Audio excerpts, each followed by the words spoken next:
Yeah, the 2.0 is a little underpowered. Oh, yeah, It's like 148, I think. evolution is like IKEA for animals. Like, the nice thing like what I like about Subarus is my Altex Sport I had, I hold my friends tight and out my yard with it. I hold my dad's El Camino out of our yard because we got stuck in the mud. Show it up and I... Well, they have like a 50, I know that cross track has like a 1,500 pound tow. The 8.6 Altex had a 3,500 pound tow capacity and I'm not in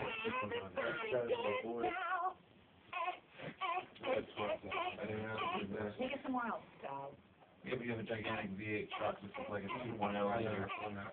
I was going out through here. 2.0 boxer engine. I was like driving around like the off-roading trails around here. There was a dude with a Chevy H2500 HD trying to go up this hill. He's just like inching up and I'm like doing like 30 miles an hour, like rocks, and I just like almost hit him. But I didn't realize he was going down slow. But he got a big step. When he pulled over, I never slept with anyone except you. better other than freaking A sex garden that was on the cover of Sex Garden magazine.